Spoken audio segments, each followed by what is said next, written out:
Assalamualaikum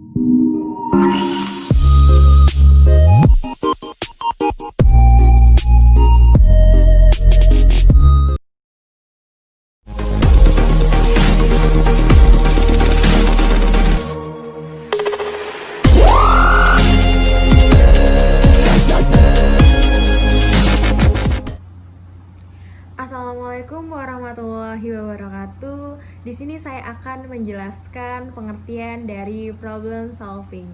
Sebelum lebih lanjut, mari kita pahami apa arti dari problem.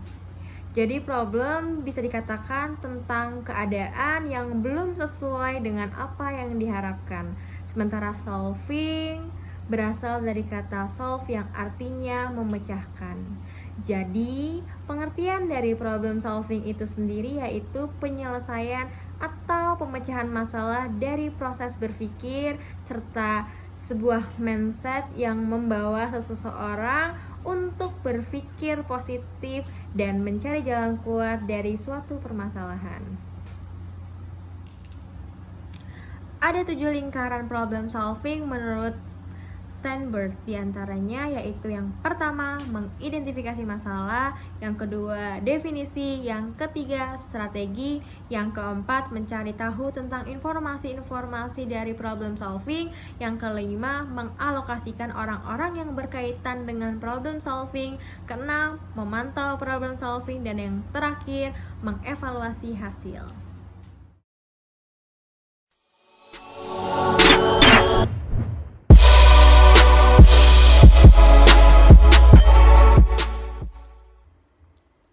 Faktor-faktor yang mempengaruhi problem solving. Yang pertama, ada expertise atau keahlian.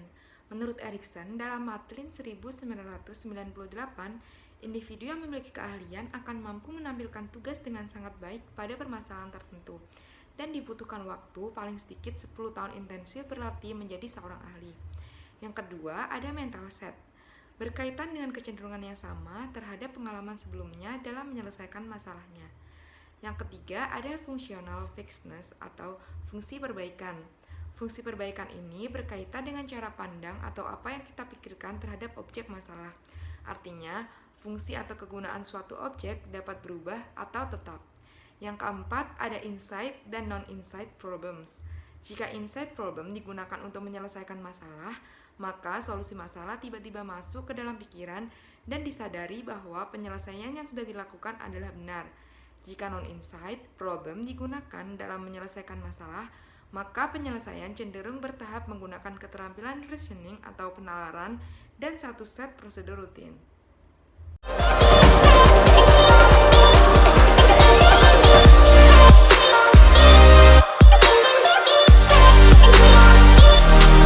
Oke, baiklah teman-teman, pada tipe-tipe masalah ini Steinberg membedakan masalah ke dalam tipe masalah. Yang pertama, Westphal problems. Nah, ciri-cirinya masalah terstruktur dengan baik. Biasanya terdapat pada soal-soal ujian di lingkungan sekolah seperti materi, matematika, sejarah, dan geografi. Nah, tujuannya untuk memperoleh jawaban.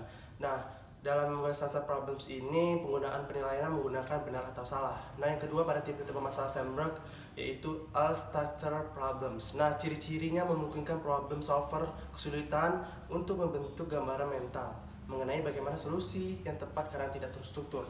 Nah, dalam menyelesaikan masalah ini lebih tepat menggunakan insight atau wawasan yang akan membantu mendapatkan cara yang tepat untuk mencapai tujuan.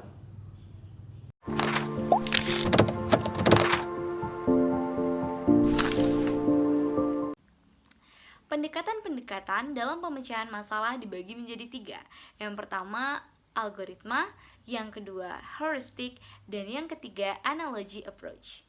Yang pertama, algoritma. Algoritma merupakan metode yang dapat menghasilkan solusi cepat atau lambat. Metode ini sangat sederhana, namun kurang efektif untuk digunakan dalam pemecahan masalah sehari-hari, sehingga algoritma ini biasanya digunakan dalam penyelidikan yang lebih mendalam. Yang kedua ada heuristic. Heuristic adalah ketentuan umum yang biasanya benar, fokus pada strategi bagaimana menemukan sebuah solusi dari permasalahan, sehingga heuristic ini banyak digunakan untuk pemecahan masalah sehari-hari ketimbang algoritma. Yang ketiga, analogy approach. Analogy approach ini merupakan pendekatan di mana seseorang mencari sebuah permasalahan yang mirip untuk menemukan sebuah solusi. Pendekatan ini biasanya berkaitan dengan proses belajar.